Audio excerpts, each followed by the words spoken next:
It's all right. Can you make my hair look like this? Oh, man, what you want to make your hair look like that for?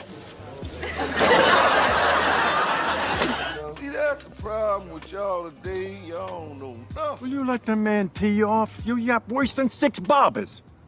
Welcome back, everyone, to another episode of the Your Barber podcast. I'm your host, Matt Belida, a.k.a. Matty Blaze on Instagram. We're doing a late night edition for episode number 34. That's because we're operating on a 5-hour time difference here.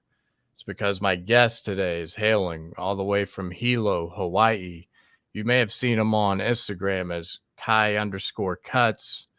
Give a warm welcome to my guy, Kai Kubera, ladies and gentlemen. Welcome to the Your Barber Show, my man. Welcome. What's up, How's it going today? Good. Finally My got man on. still got hair draped all over his shoes. Came straight from the shop. Me, I'm trying to drink a little Celsius to stay awake. Same here, man. Same here. Right. So you got the holiday rush right now, Kai. How's that kind of coming at you right now? It's good, man. I'm blessed. It's good. It's good to be busy. It's good that the need is there. So I guess barbers at this time, we're just capitalizing, trying to make it happen as much as we can. No difference here in Hawaii, in my little town, Hilo over here. Hilo, Hawaii. Yeah, man. How we just kind of met, I reached out to you on Instagram. I saw a video of this kid getting an Edgar haircut and a Supercuts, and you commented on it, and that's how I found you. And yeah, I was just like, oh, that's interesting, because you said you started in a Supercuts probably in your first couple years or so, get some reps. And that's not an uncommon thing. Like people like to trash those franchises and shit, but like it's a good start to your career, helps build some confidence. And then, you're on your way out and doing your own thing. You have your own barber studio right now, Kai, right?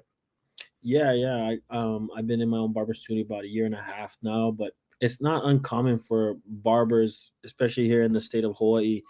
There's only really one barber college in the whole state, and we got 9 islands, and so everyone else that lives off of that island, they got to either move to that island or find a local shop.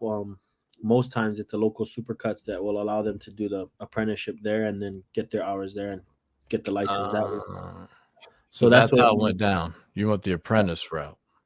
Went the apprentice route. I was blessed. I didn't even know that apprenticeships were a thing. I remember before.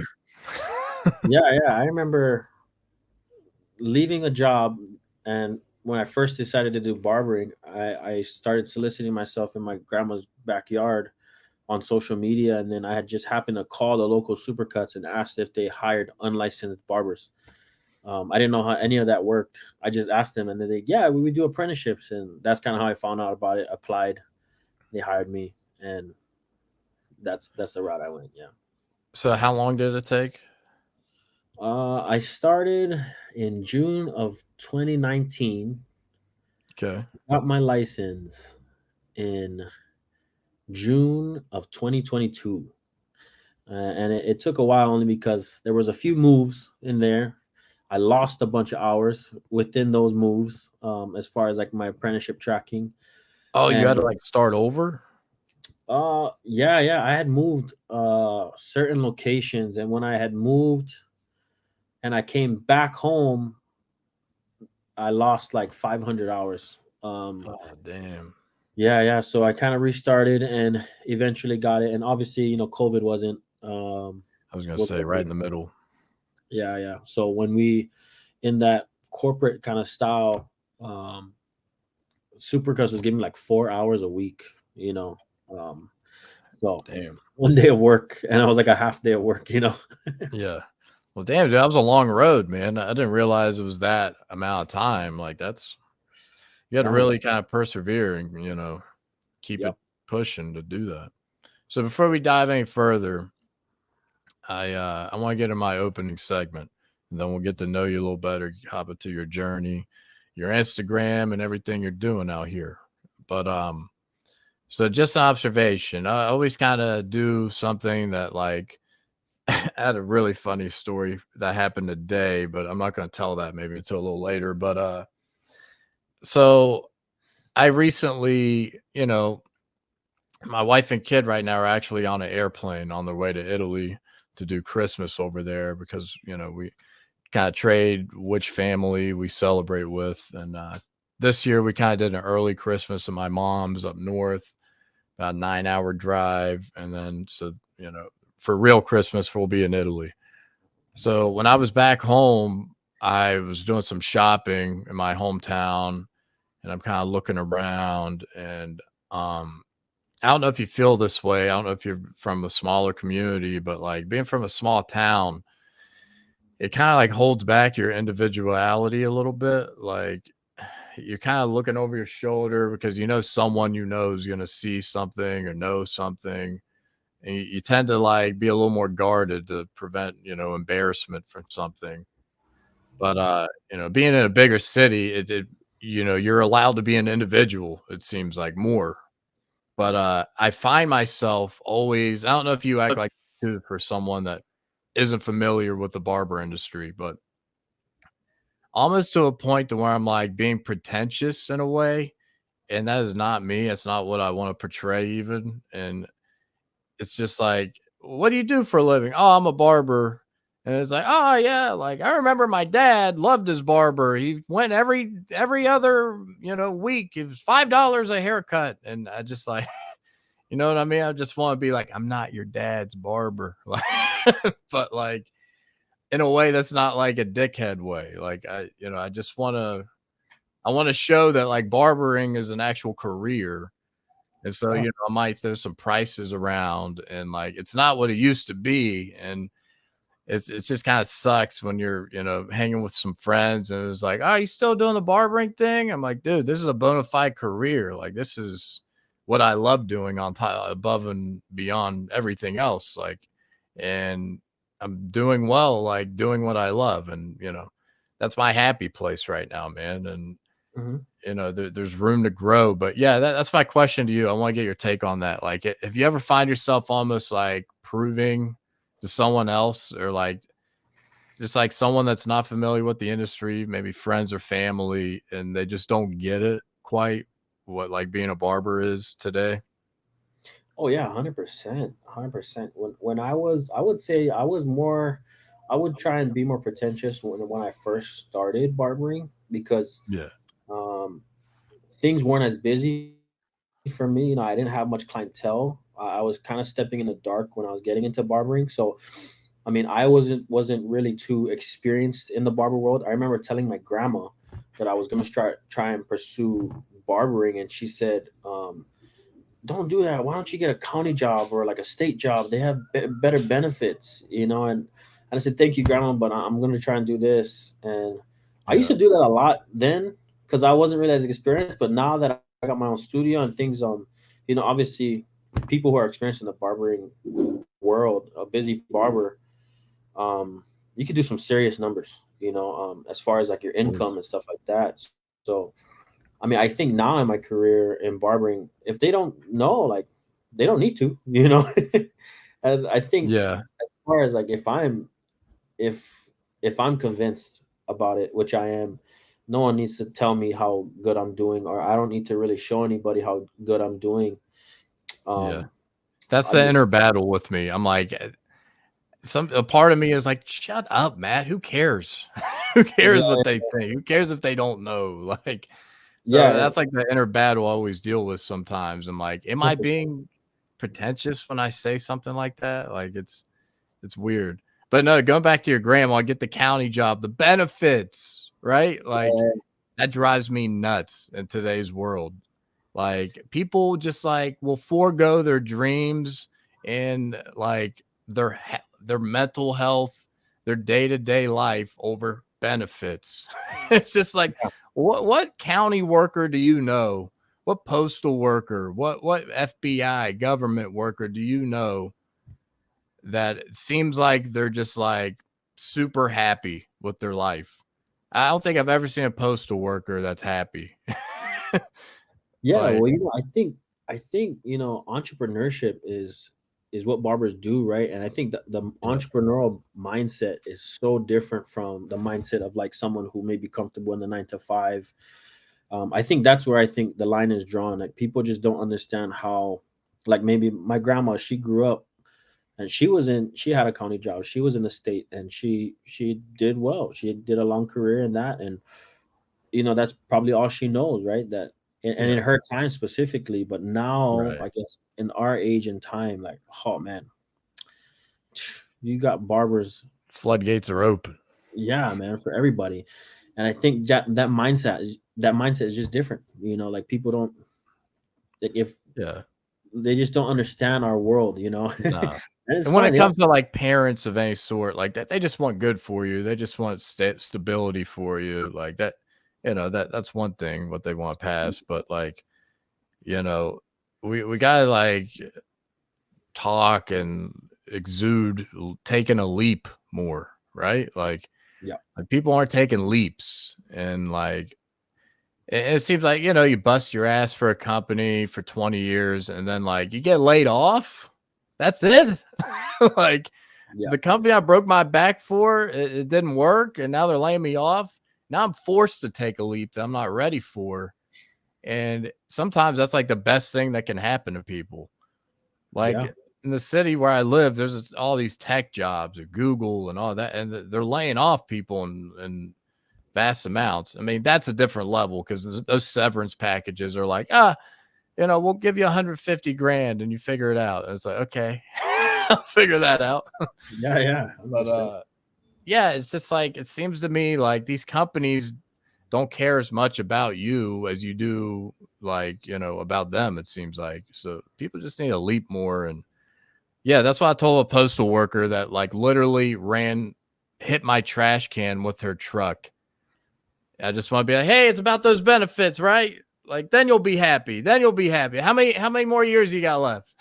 That's Yeah. what I wanted to say to her. Because it's just like, how miserable are you that you Mm. gotta like act like that on a day and day basis? But yeah, man, that's kind of where I'm at, dude. Just find your happy place, and everyone's happy place is kind of different from others, and that doesn't mean being complacent either. When I was like kind of hanging out, we spoke on the phone for a good amount of time, getting to know each other a little bit, and we brought up the Dlucs Marvy Marv conversation. And I never really watched it in full until earlier. I still didn't watch it in full. I watched a good hour of it, but it just seemed like whether one side or the other, like there was no in between with that debate. You know what I Yeah. mean? And it's more about what your kind of take was on it, and that was like find your place in it, like find Yeah. your happy medium, or you could pull something from both of these guys for sure. Yeah, yeah, and I guess for context, Marvy Marv was saying, "Oh, Deluxe is a prominent figure in the barber industry." He was saying that barbers should be making 20K or more a month, and that's the standard. If you're not doing that, you should get on this train, type of thing. And Marvy Marv is, I guess, he's a more OG in the experienced barber, long time in the barber industry, and his outlook was that that's not really the way it is, and you're kind of giving this false narrative about how barbering really is. And my What'd he take say? He's like, you're more likely getting struck by lightning yeah, yeah, making 20K a month as a right, barber. right. For me, I didn't really. For me, I'm like, I took away from that it's possible, because if Definitely it possible. was, yeah, it's possible, and if it wasn't, then we wouldn't really hear about a deluxe. He wouldn't really Right. be a thing, or he wouldn't really have people buying his courses if it wasn't possible. And in the debate, he does show some people who took his course that were making 15, 16, Right. 20K. And I'd say it's possible, but I just think it's a different market and it's a different way of business if you're gonna do that, right? There and then and same with Marvy Marv, is kind of the barbering I do. I do high volume. I'm trying to do 20 plus haircuts a day at 30 minutes a haircut. And I'm Ooh. trying to make, whatever, $900, $1,000 a day. I'm trying to do that, right? And that equals a 20K a month, but that's hard. That's Hard difficult. work. Yeah, A yeah. lot of work. And You I think guess that what you think the best mix would be something in between, though, right? I mean, Marv was talking about it's not sustainable to do that way, to have like hour and a half slots. You're not booked out. You might do 20 haircuts a month type yeah, thing. And it's and that's like, kind I of get that. And then one thing Dlux said, he was like, you know, of course, all these you have to have a cash reserve. You have to have a cash reserve. And then like, I'm just like, man, how much Adderall is this guy on? Number one. He kept talking about, if I wanted to do as many haircuts as you're doing, Kai, I would have to inject caffeine into myself. I'm like, I don't know what this guy's injecting, but yeah. maybe that's what he had to do that. But Yeah, no, but like, yeah, go ahead. I didn't really like the way that Marvy Marv, as far as like the way that Marvy Marv was leading the conversation, because he was a little bit, I noticed that his argument was a little bit more biased. Like he was pushing his kind of thing. And I think that's where it came kind of like of a battle of who's right and who's wrong. Yeah. It's really not who's right or who's wrong. It's basically like, what do you want to do? You know, like what's your right, and do that, you know. But I think Marvy Marv was definitely like, when you say like that's not sustainable and stuff like that, you're kind of pushing his own agenda when really that just may not be relevant for that guy, you know, for Dlux. You know, he just doesn't think that way. And that's the way it was. They're like, I don't want to be. That's how he started, I'm sure. You know, he didn't think it was possible. It's crazy. Just like, if you look at your journey now, just like the power, how empowering it is to kind of like get to that next level. And just to like, you know, sometimes you get teared up. I get teared up all the time thinking of like, Jesus Christ, the amount of like pain and struggle and strife that like moving around and all this. Like, I'm like, I can't believe I made it to the other side of this, dude. It's wild. 100%. And yeah, man, it's just, I don't know. I don't know if it's just like Dlux as a person rubs me wrong, but like, I get it. You have to be kind of outlandish. You got to be you got to push the envelope. Like he was saying, light a fire under your ass. You definitely need those things. Like, you could pull a ton of things from Dlux's way and not be Dlux. Like, you can, like, you have to have some sort of incentive. You have to shoot. The one thing that bothered me, what he said was like, he's like, you know, I don't want to be the 40-year-old barber that's doing the same thing he was doing. I'm like, how could you be doing the same thing he was doing the whole time? Yeah. Like 40-year-old barbers, like, they progressed. You don't know these people's situations. Like, maybe they lost a loved one and they find comfort in the community of their clients and the relationships they've built over that time. Like, think about those relationships. Like, that network's massive. He could do whatever he wants if he wants to. Maybe he chooses not to. Like, that's his version of happiness. But that bothered me when he was like, I don't want to be the 4-year-old barber doing the same. I'm like, that's so nuanced. It's just like not clear cut. But like you said, both of these guys have their agenda. Like, I was talking to you on the phone, Marvy Marv, like, he owns barbershops. Of course, he's not going to preach this independent lifestyle. Like, he wants barbers and people, you know, he wants to inspire barbers doing what his barbers are doing, which is working in a shop, you know, doing it the traditional way. But yeah, you have to kind of find your own space and what's going to progress you fast, but at the same time, still earn your stripes, you know, because that was one part of that conversation. We're talking about people in barber school trying to charge over 100 for a cut. I was like, that's kind of detrimental a little bit, I feel like. Yeah, and I think for me, in my personal journey, like, I'm at the point right now where I just want to, like, direction is where a lot of barbers, I think, falter, right? Like, a lot of us, in my particular area, because there's a lack of barber schools around here, a lot of us will teach ourselves how to cut hair. Like, I learned on YouTube. When I was learning, this is back in 2012, I think I was a junior in high school, and I was watching Vic the Barber from Timeless Barbershop. I was watching Pacino do haircuts on YouTube. All these old time barbers. Caking is Randy. His famous taper video on YouTube. I learned how to do a taper from him. A lot of us really don't have direction in where barbering can take us. You No, know, yeah. especially if we are learning on YouTube, right? It just starts as like, oh man, this is cool. I can do a nice haircut. And then eventually you'll start to charge something and you'll think it's just a hustle to make some change on the side Right.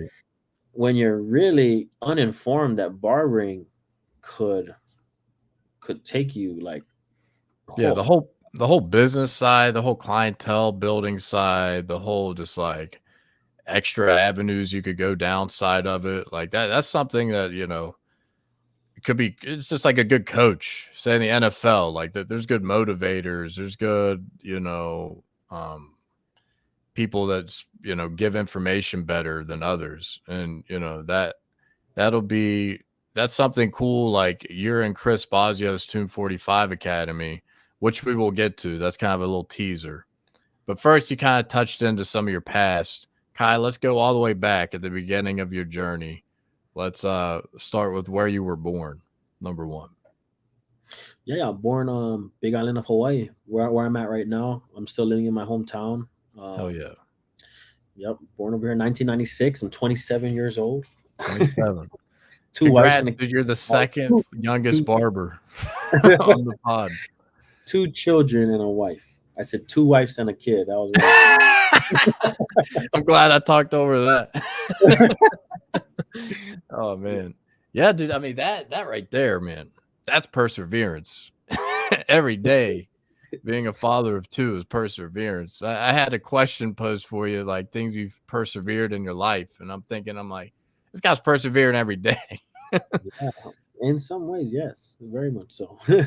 So kind of what were you into growing up? What were some of the things your folks maybe had you into, and what were you a fan of? I did a bunch of sports. Uh, I grew up playing baseball, basketball, volleyball.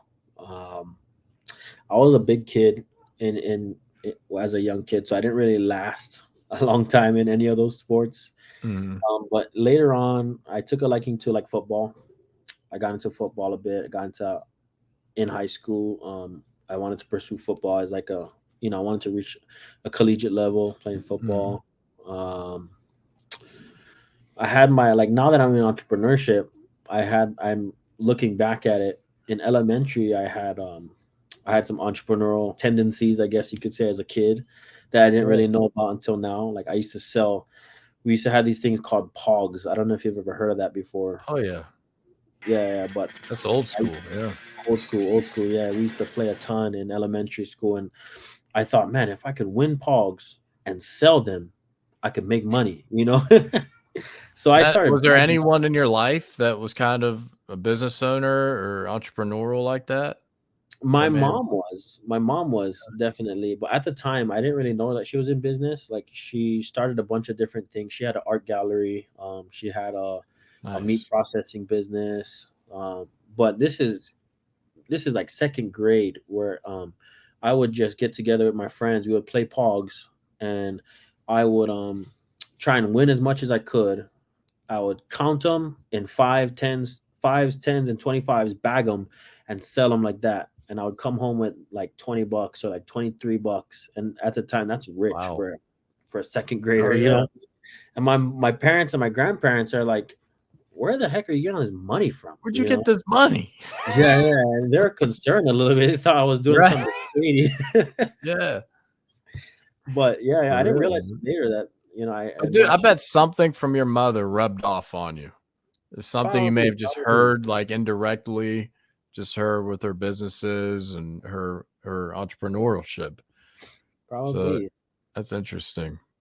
Yeah. But so okay, so kind of growing up, pursued football into high school. I played football myself. Um, I wish I would have had. Here's something. What kind of work ethic did you have in high school playing football compared to now? So that's an interesting story because I live on the Big Island of Hawaii now. Mhm. Um, I went to school here from elementary until about ninth grade, and I had an uncle, my mom's brother, called me in my summer going into 10th grade, and he lives on another island, and he took Okay. his boys to go play football at this on the island of Oahu at Kahuku High School. They're the #1 football school in this state. Oh And wow. his youngest son had just graduated, and he called me going into my 10th grade year and said, "Hey, you want to come play football at Kahuku High School?" And I said, "Sure." You know, I was trying to do it here. So Could you when do that far out? yeah. So my parents, my grandparents, they sent me. My mom, she sent me out to live with my uncle for the next 3 years and finish off my high school career on that island. That's the same So island that that has the was barbecue. just to be in that district. You had to kind of live in that area. Well, they had guardianship over me and everything. We did the whole switch Oh, thing. nice. So Yeah, that yeah. worked. So we did that, and I would say I didn't really understand hard work until I started over there. I had a Right. really good head coach. My varsity head coach, he convinced me that hard work can pay off. Because mind you, I'm going from a small school on an outer island that no one really looks at as far as like collegiate football, right? Where Yeah, Oahu, Honolulu, Hawaii is where all of the D1 athletes come out of mostly. They're recognized more easily, especially at the #1 high school for on the sure. state. So when I got into that program, I was a lot smaller. I was a lot Oh yeah. weaker. You know, I wasn't really up to par with the level of football that they were doing there. Yeah. But my coach convinced me that, hey, all I ask is that you work hard. If you work hard, you're gonna play. And there's a specific day that I was fighting for the first string position, and I had gotten it. I was holding it, and there was one particular practice where I Mm, was going up against this nose guard. I was playing center at the time, center offensive line, and he was mhm. just destroying me. Like I could not do anything with this guy. He would just blow me all the way back, like mess the play up, play after play. And this is practice up to the Right. point where all the coaches are looking at like each other, like, "Oh, what are we doing?" You know. And there came a point where I was like, "Coach, just take me out already. This is not working." And he's like, "No, you know, work on your technique and this and that." And that point right there, that thing that happened made me believe that if I worked hard, I could get what I wanted. And from Okay. there on, I just developed this kind of like I was smaller than everybody, I was weaker than everybody, but if I could outwork everybody, I could still play, you know. So that's Leverage your best friend, right? yeah. So that's kind of where it started, and that I would say that's still the mindset I use now. I developed it since then, and since then I've only that's kind of been my anchor for how hard work works for me, you know. Hell yeah. Did you were you able to maintain your job there? Yeah, first string, I started every game. Hell Yeah, yeah, dude.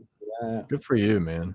yeah, yeah. My Well, sto my story, you almost set up my story, how I lost my starting position my senior yeah, year. yeah, I yeah. played tight end, and I was just getting beat, like, I was more of a receiving tight end, and then we're kinda, like, focusing more on pass pro, and I was a senior, and this sophomore took my starting position, and I remember I, like, messed up my thumb that practice too. So I was kind of like leaning on, it's my thumb, dude, it's my thumb. And he just beat me out, man. I mean, that's plain simple what it was. Yeah. And looking back, I think there was a little grudge because I didn't play my sophomore year. So I kind of got blackballed. So the first chance that I blew it, I never got another chance after that. And it was almost like I remember the trainers in the locker room were kind of like, "You're getting fucked." I'm like, "Yeah, I know, but is what it is." And it kind of like, I'm kind of glad that happened. It puts a like chip on your shoulder. I definitely don't hold on to those times like a lot of people do in high school. There's like, dude, I was the shit in high school. Like there's people like that, but like, yeah, I'm kind of glad it happened that way. And just thing after thing, like things like that would happen to me that would kind of like, it was part of my story, part of like what motivated me. Like that summer after I graduated high school, I got my big toe cut off by a lawnmower. And so I could have just like put my tail in between my legs and just like assumed I wasn't going to be able to do anything athletic again.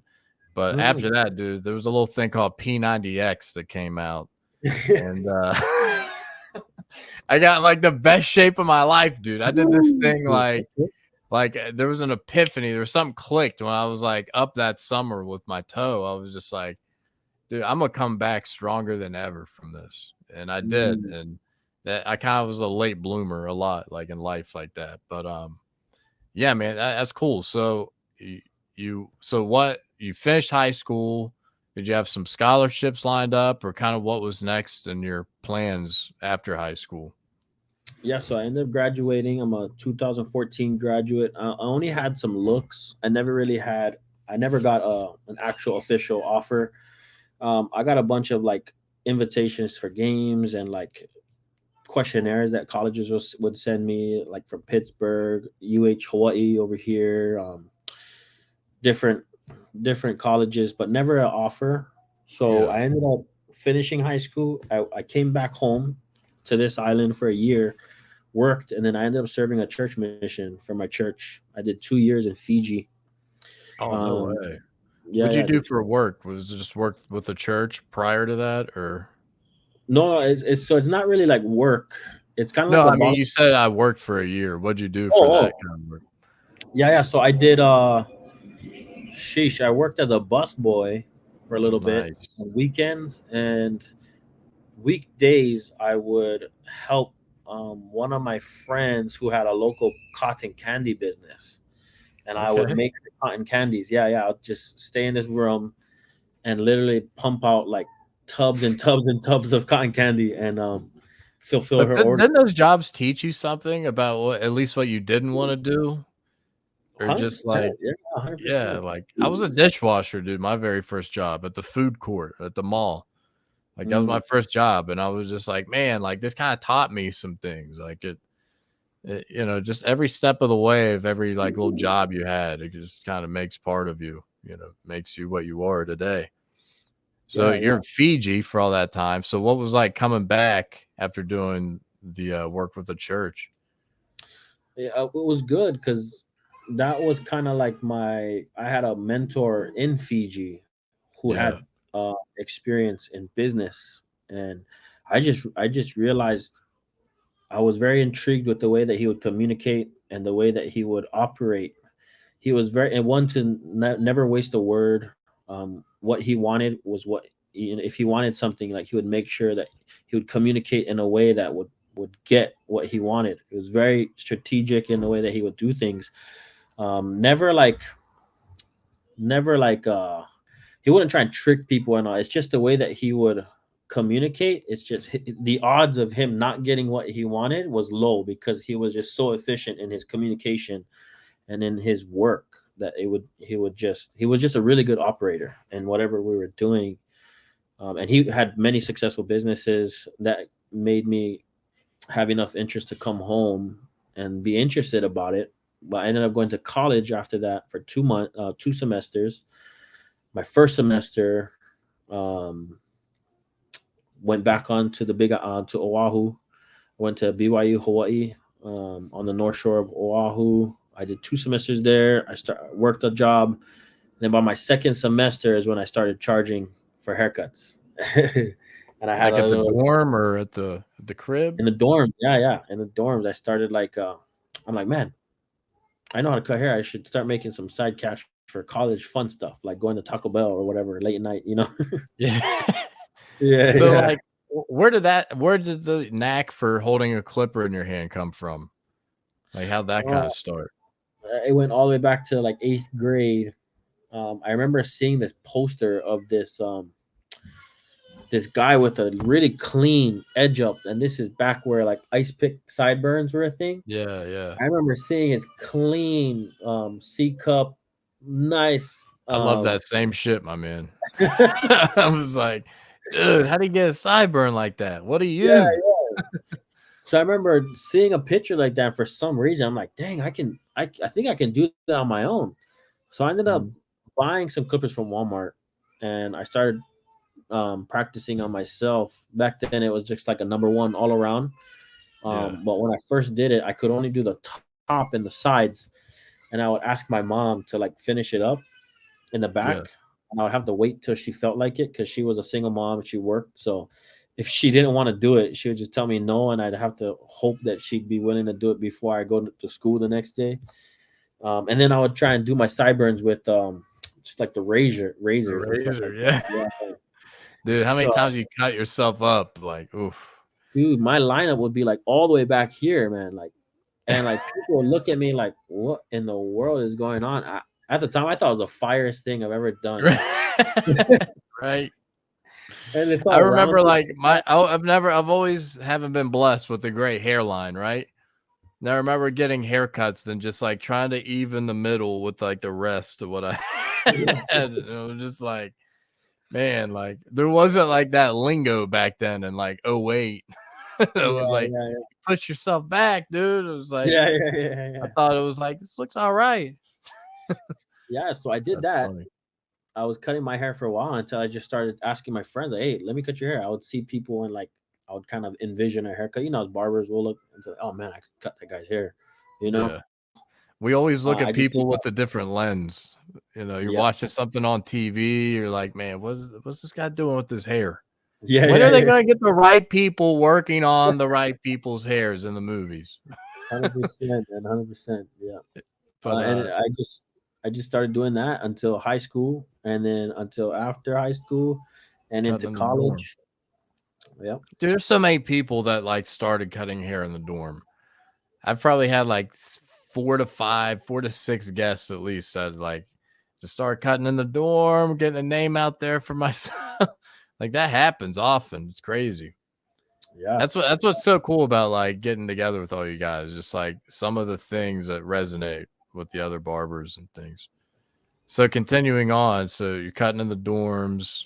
What was kind of the next step after that? Did you graduate college, or No, did I you kind only of did take a 2 turn? semesters. So my first semester, I was going to school for business. I was trying to do well in class, and I had this really terrible job. I was dancing at a luau. I was the whitest dancer you could ever see, and Wait, they didn't. wait a minute. How did this happen? Well, there's a luau right next to the college, Okay. and a lot of the college students would get jobs at this luau. It's called the PCC, the Polynesian Culture Center. Okay. And I found a job just as a luau dancer. And I'm Hawaiian, but I'm also Caucasian as well. But Okay. The Caucasian shows up more than the Hawaiian. But if you were So a I'm over bad there. dancer, I don't know why you would do that. Yeah. Was it just like you're a college kid? They're like, hey, they say they're paying this. I mean, Well, it give wasn't me even that good pay, thing. but I just needed a job, So I went and Right. I did that. And I started my first semester. I was doing like $7 a haircut, and then the second semester I bumped it up to 10. And I was making good money. I left my other job. That's I really just good, started dude. cutting full time. And then $7 starts good. $7. And we talk about it now, how like pricing and stuff like that. And I remember one time I had this customer, one of my friends, like how we talk about how people pay their prices or not. I Yeah. remember I was saying I got charged $7. He came with 5 and was like, "Can I get you the 2 later on?" And I'm like, "Sure, dude." And he never gave me the $2. Of course. Yeah, dude. It's like, dude, But $7. Why are you here? yeah, exactly. I mean, I guess it's college students, but Yeah. yeah. So I did that, and then after my second semester of college, I got a buddy of mine that got me to join a summer sales job doing door to door knocking, selling alarms, home security, smart home equipment for Vivint Smart Home. So I did that in There you go, Alabama, man. Mississippi, and Georgia. More attributes added to your repertoire there. Learning how to sell. 100%. Yeah, So you came to Georgia, and how'd you like it? Like, where'd you stay at when you came? so I was in Birmingham, Alabama for most of the summer. I was there for almost 3 months. I did a week in Georgia. I forget the town I was in, but it was like on the border of Alabama and Georgia.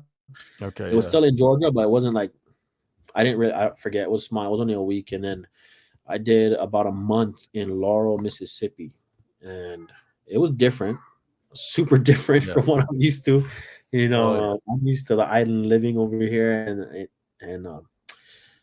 I ended up in the middle of the South, knocking on random people's doors, trying to sell them, home security. But it was that is what kind of spilled me over. Like I had my mentor in Fiji that showed me about business, that gave me my first taste, and then it was the door to door sales that really got me feeling like, wow, like I can make my own money somehow, you know. So I ended up coming back from that. Did you do well? Were you decent at it, you think?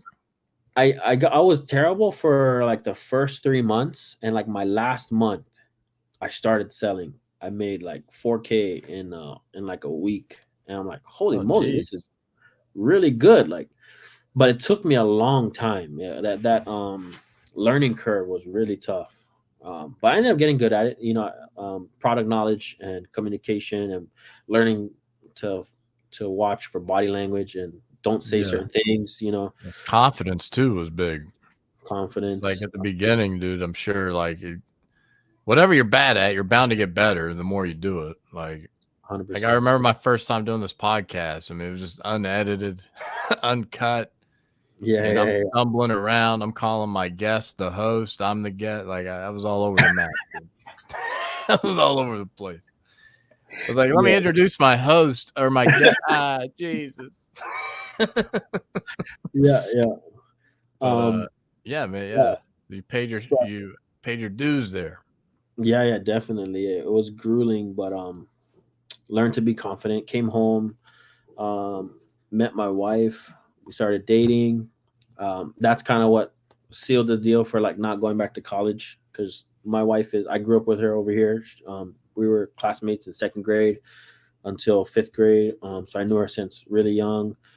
Once we started dating, we knew we kind of wanted to be together. So I held off on college, and I just started finding work. I tried to find a Mhm. sales job to because I just had a good experience doing sales, and I really like the attributes that you learn as you know, being in sales.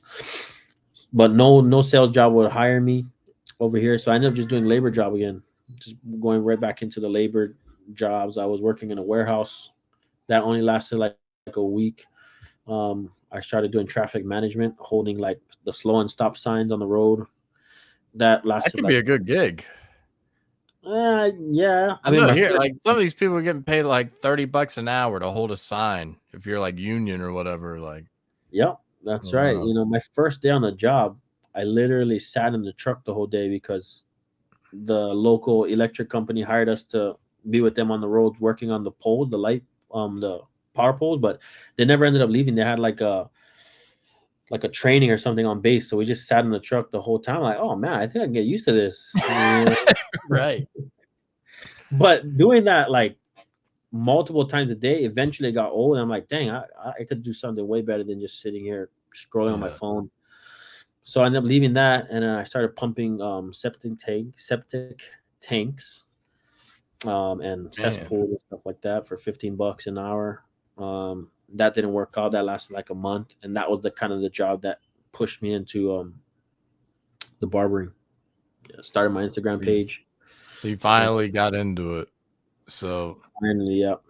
So you started Supercuts, got that apprenticeship, got through COVID.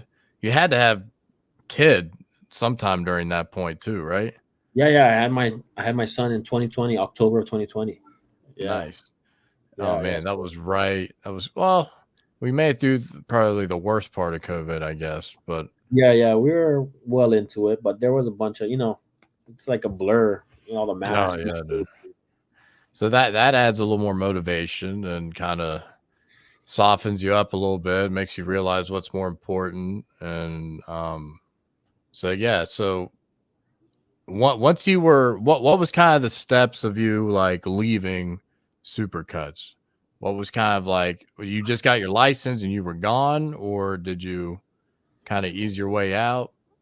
Yeah, yeah. So I worked there for quite a bit, almost 3 years. I got into this big argument with my manager at Mhm. Supercuts because um, her communicating skills with me was like really bad. She would communicate the schedule really late. So like early in the morning, she would tell me, "Oh, you got to work today," and that was kind of irritating for me. Yeah. So then I approached her about it. I approached her about like, "Hey, can we talk before we open the doors?" You know, at Supercuts, people are already waiting outside even before we open the door to get in. I approached her about it when I got in there. I'm saying, "Hey, I don't really appreciate how you like communicate me real last minute." And then she just opened up like a can of worms, all the stuff that she didn't like about me. So then that shit, okay. And another thing. It's like, all right. yeah. So we ended up going through a whole thing, and we squashed it though. We squashed it, and I'm not really one to be confrontatious. So we squashed it, and then I'm like, okay, but that was enough to let the big boss come in, the big manager come in, and kind of sort out everything that's going on. And she was my manager. The big boss for me at Supercuts was my manager at my first location when I first started my mentorship, my apprenticeship 3 years prior in 2018. Okay. So she's looking at me like, Kai, like how come you don't have your license yet? Like, what's going on? And I'm like, this was like 2 days after we had that big blowout. Within that 2 days, I went home. I calculated all my hours. I made sure I had all my papers straight, know exactly how much hours I had left, because I was thinking like, okay, I might get fired, for this thing. So I made sure that I had all my records straight, and I told her I had this much hours right now. I have this much time left. And she's like, no, you should be done. I was with you at the very beginning. That was like 3 years ago. Why isn't it?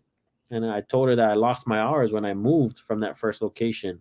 And she's like, no, you're good. Like, oh, we're sending it in. So I'm like, sweet. You're like, why don't no one tell me this? Yeah, like, what the heck? So she ended up speed tracking my papers. Nice. For me. And she sent it in. And, that's kind of a hassle with the state board. Yeah. So that was still a little waiting game. And this is around 2022, the beginning of last year. It was like it was December 2021 that she told me I was putting my papers in, and by June, I took my test. And what's March the test like in Hawaii? It's 110 multiple choice question, 110 questions, all multiple choice. And majority of the test was all like color and like hair dye, science stuff. No practical though. No haircut. Very little. Like they asked me about the dynamics of a straight razor. No, I mean, did you have to do a haircut with a model? Was it ever like that, you think? I think back in the days, I remember some old stylists telling me that they had to do like stuff, and it was like my day, we had to do full shave. Yeah, well, I ended up failing my first one. Oh, you did? Yeah, I failed my first one. So explain the feeling after all this time, and then you fail the test. How demoralizing was that? That had to hit. Yeah, it was tough, but I knew the circumstances before. I asked them if I don't pass, like how quick till I can take it again, how much times can I take it? I made sure I knew. You sound like me. I'm pretty sure I'm gonna fail this. So what do I do next? Yeah, because I was still cutting hair, and all the while I was working at Supercuts, I was still cutting hair in the garage. Oh, so you're still making money? Yeah. The garage was really what was paying my bills. I was getting like $300 paychecks every 2 weeks from Supercuts. That wouldn't you can't really do anything with that. Can't do it. But so I was stumbling with studying and stuff like that. I had a buddy of mine from Oahu that said, "Hey, I have this I have this app where you can just study and it'll have the question." Something like that. Yeah. I think so. I think that's what it was. He gave me his login. And I used that for like 4 days before I took the test. And I got a 73%. And I'm like, dang. 3% enough, right? Well, over here it's 75%. So I missed it by 2. 75. Dude, I think in Arizona it may have been 70, if I'm not mistaken. Yeah, I know I didn't pass it. So I'm like, shoots. Okay. So I just studied the next week. I took it in like after the next 2 weeks, and I got a 75 right on the dot. My second try. There you go. Once I got it though, oh my gosh, that was the best feeling I ever had, because the amount of drama that goes around with other stylists who know that you're cutting hair and you're not licensed is crazy. Like You know what I mean? Like Toxic that kind of vibe. environment, dude. You don't want to be in that environment, right? Yeah, yeah. So I finally had the feeling like I don't need to look over my shoulder. I don't need to worry about anybody. Like I got my credentials. I'm a licensed barber now. No one can mess with me. I can And you make it. already built clientele. Already built clientele. Yeah. So super, super stoked. Hell yeah, dude. So what's the name of your studio? Hilo Barber Studio. The Hilo Barber Studio, yes. Yep. So you opened that up. What was so first off, when you were at Supercuts, you're dealing high volume, right? Is it all walk-ins? Yeah, majority was all walk-ins. And then if they're there long enough and like the clientele gets to know you a little bit, they'll start to request you a little bit more. Right. But I wasn't really like focused on Supercuts, really, like No, like but I mean, I'm just thinking like my first situation was all walk-ins and like, Yep.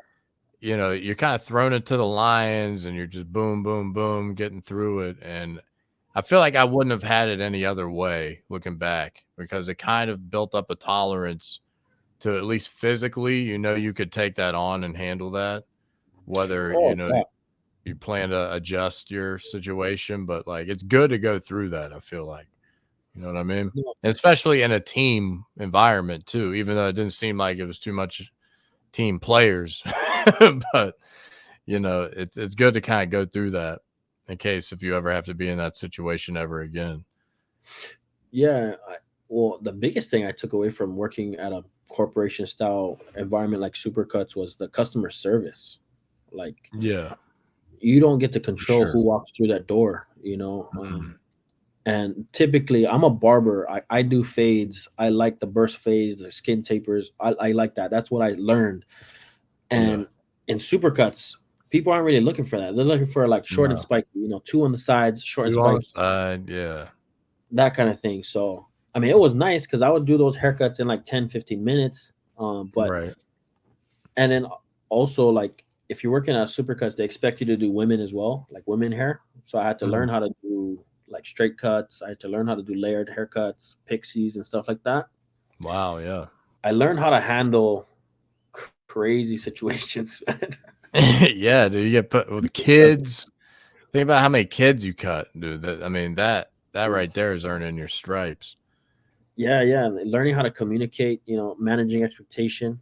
I Yeah. literally had somebody tell me in my chair, I was doing clipper over comb technique. And I heard you tell this story. Tell it. Yeah, yeah. I was doing clipper over comb on his hair, and he's like, "Why are you cutting my hair sideways like that? You're gonna cut it crooked." I'm like, I didn't know what he was talking about, and I'm like, what do you mean, sir? And he's like, and I'm like, okay, whatever. I'm continuing to do it. He's like, there, right there, right there. And then I noticed that he was talking about the clip over comb.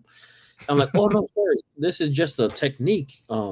This is not the final. This doesn't reflect the final haircut. I'm just debulking your hair. I'm taking off the weight. And he goes, is there anyone else in here that could cut hair?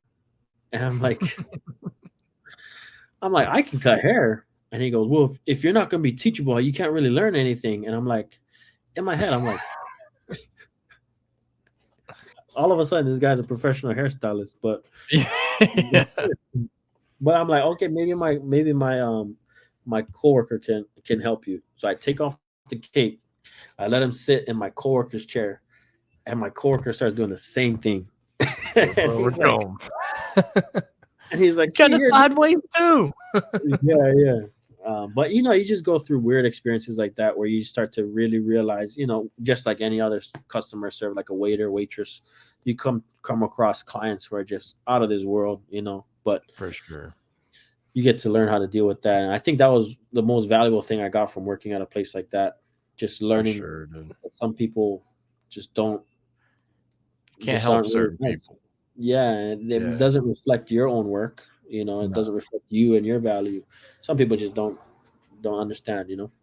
Yeah, that's why I never like walk by a haircut and judge it. Like you don't know what this guy said in the consultation prior. Yeah, dude. So here's the story. What happened today?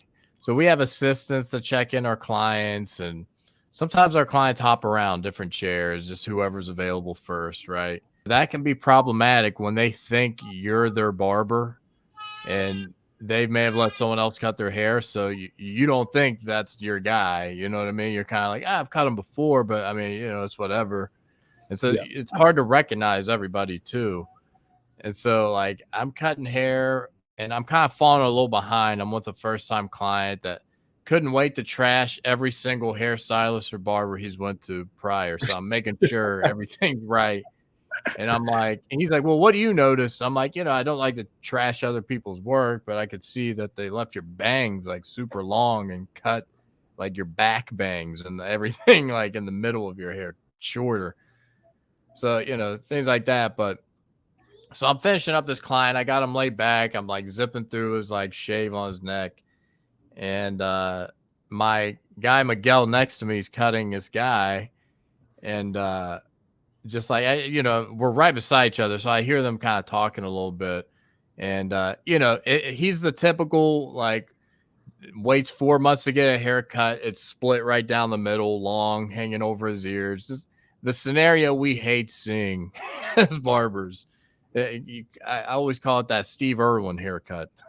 Walking in looking like Steve Irwin. But so about midway, we're seeing like people on the couch kind of pile up. And then like Miguel's finally like, wait, what's your name? And he's like, my name is Mike. And he's like, get the fuck out of here. That was my client. And so our assistant messed up and like he threw his comb in the air, mate. Get the fuck. And I'm just like, oh yeah, that's my guy. And I'm kind of like low key, like, oh, thank God I didn't have to do that haircut, especially when I'm running behind. And he's bad at the consultation, doesn't know what he wants, like all that. And we did the whole switcheroo. I got hit the guy that he was supposed to get that was like super easy haircut. But yeah, dude, that just it goes back to consultation and communication sometimes. And he's good with that too. So I don't that somehow slipped by. And the guy never said who he was. So I'm thinking he's probably low key mad at me too, because I didn't say anything. Because like the guy even said, yeah, I was looking at my guy here. I thought I was usually with him, and I'm just like finishing my haircut. I'm like, yeah, I love you're my guy, man. But that's hilarious. So anyway, so diving into your studio, what was like what was kind of the thinking with your price points and your allotted time for your haircuts? Because these are tough things to kind of figure out in the beginning when you're a one-man show, right? Yeah. I never, when I first started cutting in the garage, I always just did 30-minute haircuts, or I always tried to do 30-minute haircuts because I just had the mentality I just try to fit as much people as I could. And I was thinking hourly at the time. So when I first started, I think I was doing $10 haircuts. And I thought, man, I could make $20 in an hour if I could do 2 haircuts. Yeah, before tip. Yeah. So I always did 30-minute haircuts from the very beginning, just because that was kind of like my nature. But going into the studio, I kind of figured out what the market was. All of the barbers that were doing the kind of work that I was doing, I kind of had a touch on how much they were charging. Again, I was still charging that in the garage. I think when I got into the studio, I was doing $30 haircuts every 30 minutes. And I was doing that when I first got into the studio. And then I eventually bumped it up to where I'm at now. I'm at $40 a haircut, $50 haircut and beard. A month before I left Supercuts was charging $40 for a barber 1 fade, and a barber 2 fade was $50. And it was basically if you wanted like a skin fade. That was considered a barber 2 fade? So any kind of skin fade was considered a barber 1, was $40 flat out, boom. Okay. If the stylist deemed it harder, like a burst fade, or if they asked for like a blowout taper, then the stylist could charge barber 2 haircut, which was $50.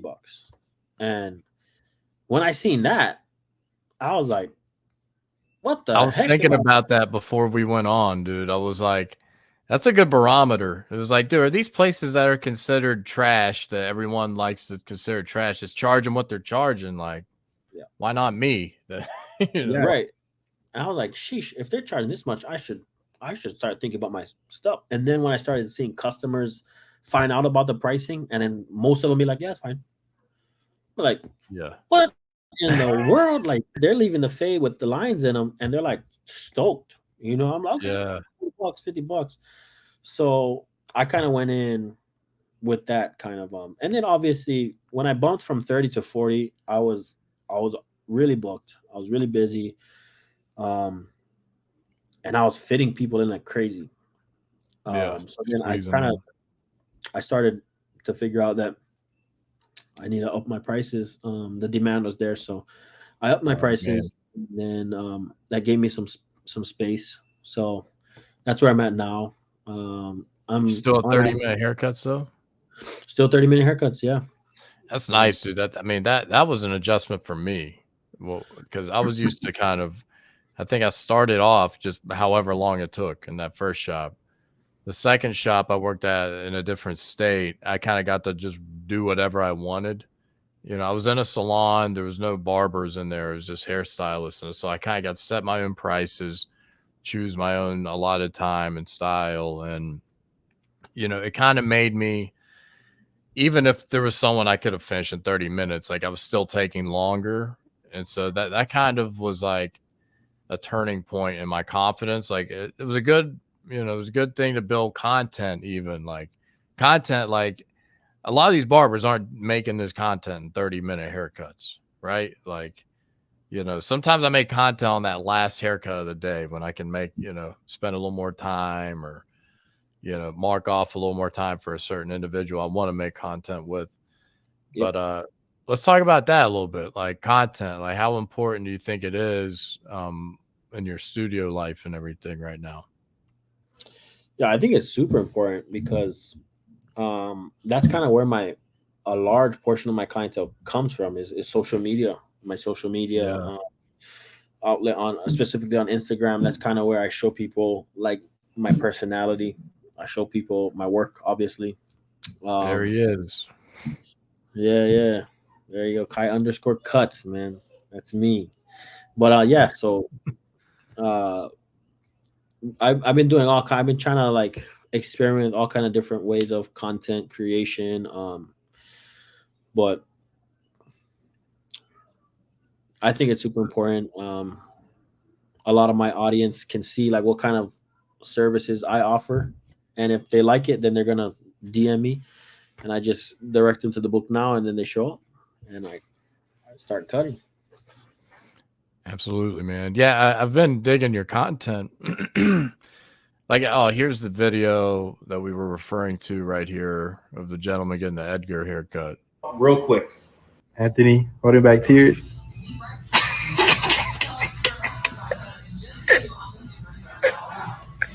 Now, I know this video was probably for laughs and giggles, but there's a few things that I think should be learned from this experience. One is that they were looking for a barber style haircut and they walked into a Supercuts. Right. That's not, it's not what we think, right? When we think barber style haircuts. Plus, dude, there's so many kids just making content out there to trash it on purpose. And yeah, I didn't like how the stylist kind of was like, okay. Like, okay, I know what's going on now. Let's get this kid out of here. Like, it wasn't a bad haircut. No, that's what I'm saying. I'm like, it looked like you got taper. Like, it looked like she was able to pull it off. But regular yeah, haircut. it's like a regular taper haircut. Yeah. But yeah, it seems like you're making a lot of like upper tier content now. What is up, y'all? This is Kai Kubera. Oh my gosh. Well, What's just up, y'all? like your camera, right? So you kind of got into more videography and everything now. So how did that kind of spark and everything? I always had a liking for photography. So it started off with photography in 2021.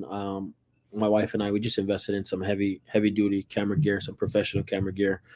And then we just started taking photos. It was just for like family stuff, documenting our family trips, family get-togethers and stuff like that. And then it was quite pricey. If you know, professional camera gear is like really expensive. So I really had to pitch it to my wife in a sense, like we could use it for family, but it can also turn into a business thing as well. Exactly. Yeah. This was one of my first projects. This wasn't a paid gig. This was this guy right here. I used to go to this class, and I just asked him if I could stop by and just do a little promo video of the boxing class. And this is the kind of work that I would do. So I got into videography kind of as like a supplement for the barbering. Like there was a little stint in my this past year where I kind of lost touch with the barbering. I lost the fulfillment, and I was kind of trying to find it through the videography. Yeah, it's just throwing another log on the fire, man. You got to add things to keep it burning, right? Like, Yeah. it's that's kind of what this podcast was for me, dude. I was like, I feel like there's some sort of void in this space with barbering, especially like on the non-celebrity barber level. And that's kind of where I got inspired with it. And it makes you think more in the shop about like topics and just like the scenario that happened today. I was like, oh yeah, I'm bringing this up on the pod. So yeah, dude, that's cool though. It kind of like just added, scratched an itch you had making content. And so you started getting paid, that first one, which looked like it was done very well. That was kind of your earn it like video, right? Your earn it work. Yeah. Well, I started doing freelance work for I posted some of them. Like I did a personal trainer who did a kettlebell class. I shot a little promo for him.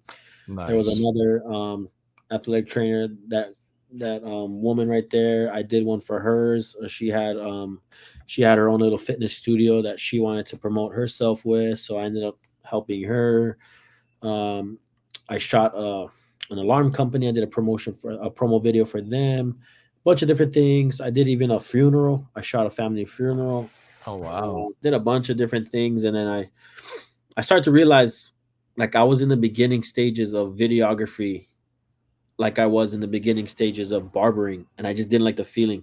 You got to go through like people not wanting to pay your prices, people treating you like you're a beginner, Right. undercutting you. It's tough when you're beginning because you really don't have anything to show for, right? Yeah, exactly. Yeah. So, yeah, that's kind of what took me back a little bit. It was hard for me to like deal with being a beginner again, Yeah.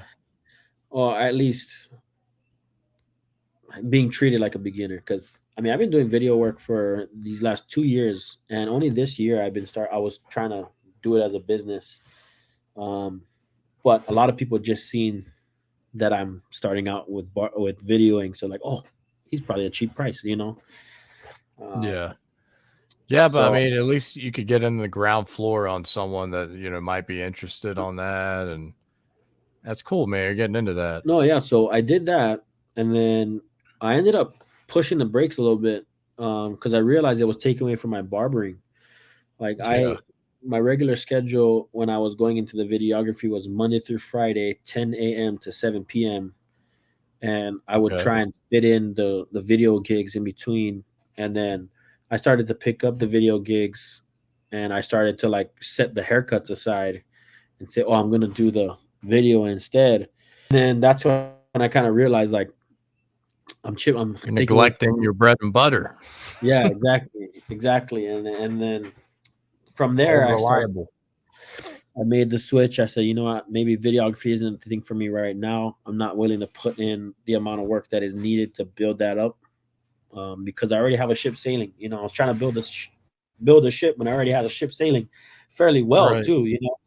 So I'm like, what the heck am I thinking? But it was more of a fulfillment thing that I was dealing with. I wasn't finding the fulfillment. And plus, you're able to build those skills to use on yourself to promote your barber career and your content. And yeah, your content seems like it comes from a very good place, and that's what interested me in you as being a guest on here too, man. It seems like you've had some ups and downs in certain areas and just different feelings. I kind of pulled this question from another podcast, but it's so simple. It's just like, what have you done to improve your mental health across this whole journey? What was good for your mental health, you think, along the way, that you may have just made a point to, sit down and improve that mind space, you know what I mean? That head space. Yeah, yeah. My wife is the first thing that comes to mind. She definitely, I would bring home whatever stresses I'm dealing with work, and she Right. stays home with the kids. And whenever I would feel whatever I'm feeling, I'd come home and just let it out on her. And a lot of times Exactly. she Yeah. would, she would always suggest, like, hey, maybe you can take off, like she'll push me when I need to be pushed, and then like help me step on the brakes when I need to step on the brakes as well. She's super, probably everyone's partner is. My wife is definitely, she she's tremendous when it comes to like helping me stay balanced, stay focused. When I That's wasn't awesome. feeling so fulfilled in the barbering stuff, if I didn't have haircuts around my lunch break, and it was a 30-minute lunch break, I'd like book an hour lunch break, and my wife would like readjust it back to 30 minutes to get me on track, and Oh say, wow, hey, that's you awesome, know, dude. My so wife could care less. No, I'm just kidding. I'm just kidding. No, yeah, yeah, like my wife's always good for like, getting me out of the country, getting on a airplane, going somewhere, taking that time off because, I'm still building in the city, dude. I've only been in the city a year and a half. So like I feel like every moment I'm away from that shop, like I'm losing that building block I'm building. That ladder just becomes declined and I'm sliding backwards if I don't keep building it. So, but no, it's necessary. It's super important to sustain what you're doing too. Like, how many times have you came back from that little break that you took with like a new motivation, like a new purpose almost? Like, it's like I'm ready to rock. I'm ready to not take for granted what I got going here. Like, yeah, yeah, those things are great for your mental health for sure. yeah, 100%. Have you done anything like meditate? I mean, what kind of physical health are you trying to improve too? Like, are you trying to, what's, I guess we could get kind of into what your daily routine is. Do you Yeah, yeah, incorporate anything like that? yeah. So on a perfect day, Right. I'll wake up fairly early. I'll go to the gym. I'll go and exercise for a little bit. I'll come Hmm. home. Um, when I come home, my wife goes to exercise, and then I'll watch the kids, and then I'll make breakfast. I'll do some religious studies, and I'll go over some content creating. I'll go to, like, over business stuff all before I get to work at 8 o'clock, and then get to work, come home, and then be with the kids. Yeah, make sure I have times with the kids. That's a perfect day though. Recently, I've been really slamming with the work, and so Yeah. days are It's better. grind time this time of year. Yeah, some days are better than others, but that's generally where I find the most fulfillment. Like that I'm doing good. When the physical activity, like I go work out at the local UFC gym over here. That's always like a plus. That always Makes helps you out. really feel like you like did something with your day and just makes the rest of the day easier to tackle too, right? Yeah, yeah, 100%, 100%. Did your kids kind of turn you into a morning person when you weren't before? Um, yes. Why'd you think so long? You're like, nah, I kind of. Well, I guess some of those Um, manual labor jobs you work, those will turn you into morning people too, yeah, and right? I would consume, like, I've always consumed, like, the business motivational content where like wake up early, start the You're grind. not up at 4 a.m. Yeah, yeah, yeah, and you're yeah. not taking advantage of your day. Yeah. And in high school, I developed that. I would wake up really early, get a workout in, go to school. After school, get another workout in. So Wow. that kind of developed then, and I still do that now. And that's the only Football time kind I'm of able built to that a afford. little too. Yeah. 'Cause But football is a year-round sport, you find out, right? Especially at the level of the high school you were playing at. Like, yeah, yeah, yeah. I'm sure there was an off-season program that was just as strenuous, right?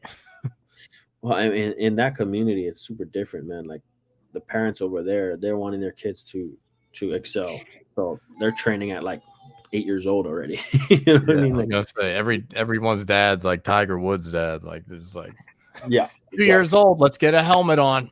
yeah.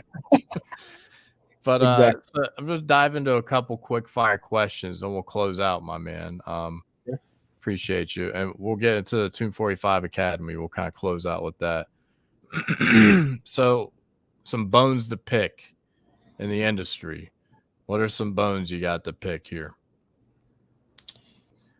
As Just far things as that like, kind of, just things in the industry that like bother you. That like this annoys me a little bit. Like just a little vent session. Things that barber or bother you in the barber industry.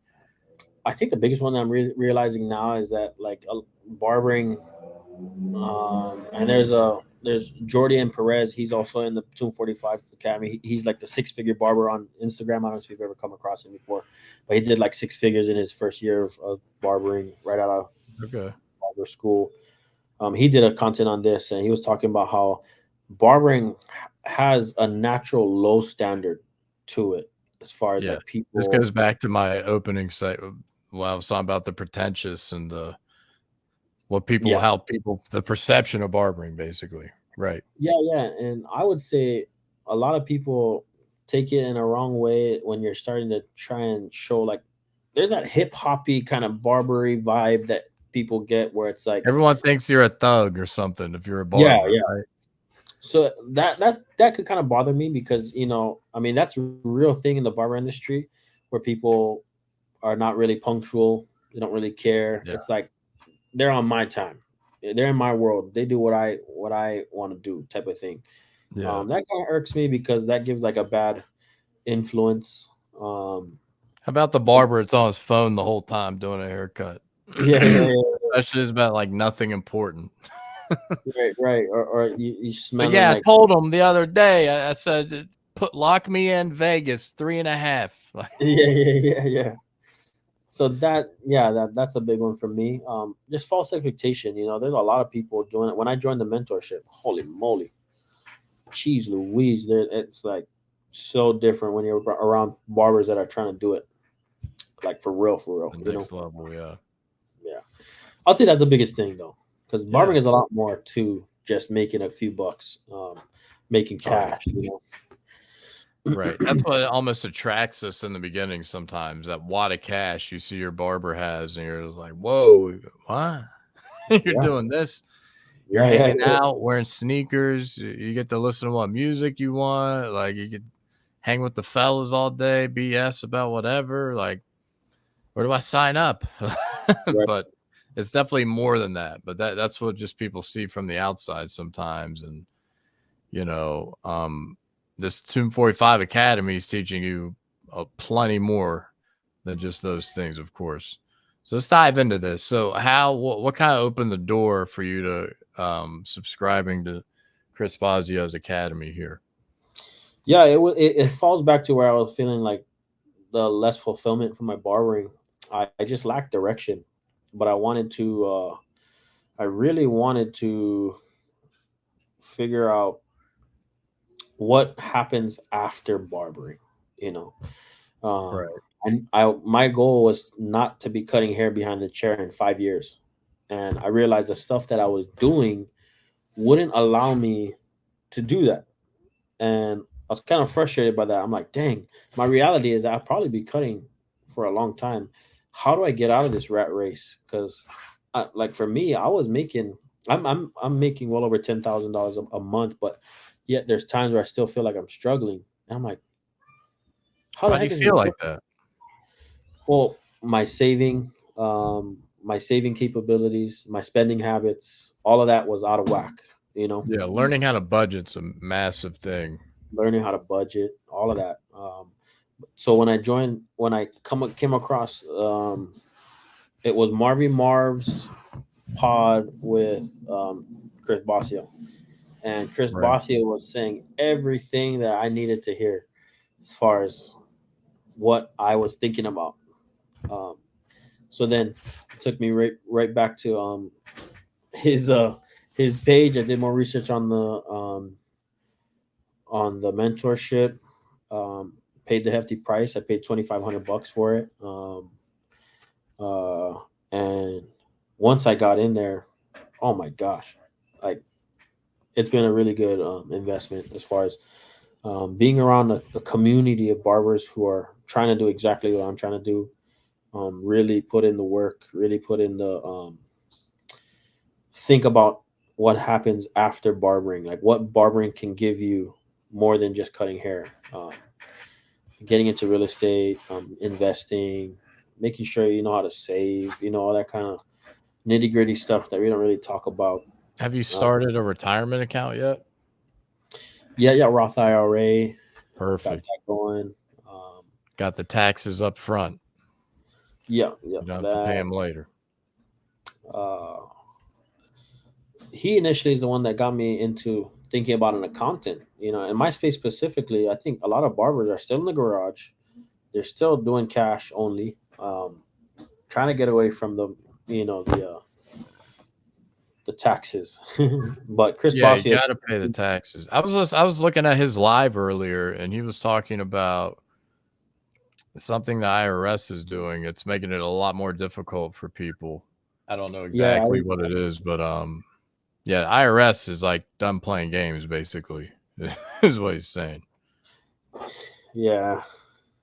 But it's giving me the direction, and that's kind of rekindled my belief in barbering, because here I am sitting in a community of hundreds of barbers who have Airbnbs, who have real estate properties, who own 5 locations, who have $50,000 saved, well over $50,000 saved, talking about retirement. All of these guys who are talking about things other than just barbering, just cutting hair, giving the freshest fades, stuff like that. So yeah, dude, I mean, all these things are huge, especially progressing through. I was talking to you on the phone the other night. You said I just got out of a meeting, and initially, like, being a barber that cut a lot of people out of like Narcotics Anonymous, I was like, what's he mean by that? Is he like a meeting? And so you're like, no, there's a Tomb45 meeting for the Chris Bosio Academy. I'm like, oh shit. So how long ago did you start this academy? Oh, it's been like 3 weeks. Okay, so 3 weeks. I thought you were in there much longer. No. One thing I asked you on the phone, I was like, does it have an end point, or it's like a subscription? It keeps going. Yeah, it just keeps on going. Nice. As far as like Bosio wants to take it. So there's different there's a meeting with different kind of barber professionals. Am I right? Yeah. So if you want to join the mentorship, you'll get on a call with Dre from Tomb45. If you come across his page, he's like, oh yeah, one of the day ones for Tomb45. I got on a call with him. We talked about expectation. What he was asking me, what I expect out of the barber mentorship, what I'm looking for, my goals, what I'm doing now. And then once we talked about that, I decided if it was a good fit. Signed up for your credit. That's big. I just saw. Yeah. So after I got off the call with him, I signed up, and they give you three calls every week, once a week, with Jordan Perez or another person from one of their educators from Tomb45. Jordan is he's a member of the mentorship program, and he's a kind of like a good example of what the mentorship could do, because like he says, like he made right there, Jordan Perez, he did $124,000. Not bad, man. Him. You get on a call with him, he'll basically go over a few things that a few strategies that the Tomb45 team is trying to teach all of their mentees as far as like tracking goals, tracking your numbers, setting up the guys. And then once the 3 weeks end, you get into a weekly call with Bossio and all of the old members. And he basically goes over whatever topics he decides. And then it's just Q&A after that. You're asking Chris Bossio how to run your business, which I think is cool. And he's right there. He's talking with you. Right. Oh yeah, dude. Yeah. Yeah, that's big. That I mean the guy himself is speaking to you. So this is $20 a month. That's like the entry for it. Yeah, he has that subscription. That's for like simple tutorials and Okay. different modules he has, but that doesn't include like the calls and the more extensive subscription that you get when you join the mentorship. That's one thing I always like Chris Bosio's tutorials. I mean, everyone's kind of seen them. Like any barbers kind of came across a Chris Bosio tutorial. I like just like the authenticity of his tutorials, and like he's like, there's a first time client. He kind of goes through the thought process of this isn't going to be perfect. It's a first time client, and just really transparent about how he goes about things. Because all of us barbers like to think we got it like that, like, and they're taking an hour and a half to do a haircut. And it's like, yeah, I would have it like that too if I had an hour and a half. Like, so, yeah, I always appreciate that about Chris Bosio. But, yeah, he's probably overall the most respected barber figure right now, I would say. Yeah, he's a lot different from the typical like influencer barbers out there that we know. I respect him a lot because he's more practical. He doesn't really show the Gucci, and you got barbers. All the influencer barbers are wearing the gold chains. They're wearing the diamond rope chains and all of that stuff. You can see they're wearing all kinds of like they're pretty showy, right? Like, yeah, just flashiness of the barbering and just like, here's my Cartier glasses. Like, yeah. Exactly. And Chris Bosio, I found out more and more while I was in the mentorship, and especially in that call that he did with Marvy Marv, that he's extremely successful. But he doesn't show it in that way. He shows it in his investment properties. He shows it in his in all of the business moves that he's making, like all of the innovation he's doing with Tomb45 and stuff like that I can appreciate. He's really not much to show his wealth when he's extremely successful. And I think he gave some nuggets on the thing. He's like, dude, I paid $250,000 in taxes last year. And Marvy Marv was like, how much now? And he's like, he said 200K or something like that. And he's like, do you know how much money you have to make to pay 200K in taxes? And so I'm over there doing the numbers live earlier. He plays by the rules. Like he's not cutting too many corners either. So yeah. He's not afraid to show Uncle Sam what he's making, because that's important too. Like you got to show them eventually. Like they're getting more and more savvy, the IRS. Yeah. And I feel like he's got to show the fruits of his labor a little bit. I was watching him on the live. He was just like, he was talking about the whiskey he was drinking a little bit, and then he was like, "This fire pit behind me is really making me warm. It's my first time using it." I was like, "Okay, subtle flex." But no, I totally get. He's not like that. Like he doesn't portray himself like that. Like he doesn't. That's not important now, especially like when you're building and you're subscribing to the academy. Like he's showing you all these great things, all these great skills. So yeah, man, that was cool. That I don't know if I was, for some reason, Chris Bosio, other than going live, I feel like he's not too active on Instagram. I definitely appreciate you making the time today, brother. I love building this community of guests that I've had on and barbers, and dude, I'll definitely keep in touch. You ever find yourself in Atlanta, Georgia, come pay me a visit. If I ever find myself in your neck of the woods, Hilo, Hawaii, I'll definitely pay you a visit, my man. Yeah, I appreciate you for even reaching out, man. That's something that I feel barbers need to do more. Networking with other barbers and getting to know them. Yeah.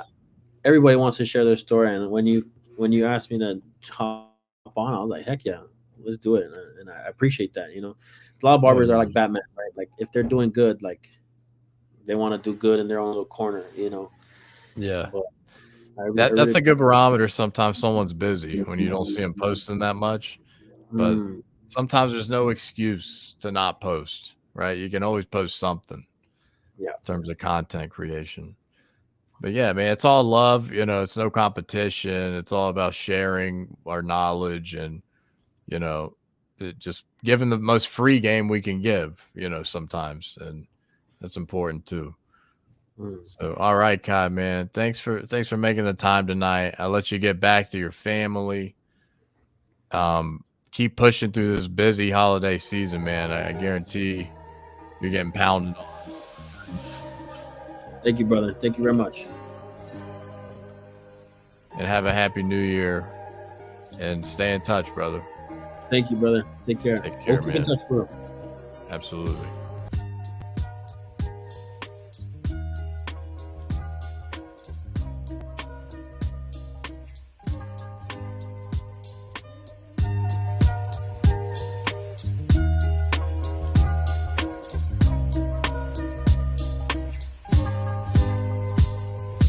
Thanks for watching another episode of the Your Barber podcast. New episodes come out weekly on Sunday. Be sure to subscribe on YouTube and follow us on Apple Podcasts and Spotify to be notified when new content is posted. Thanks, and we'll see you next time.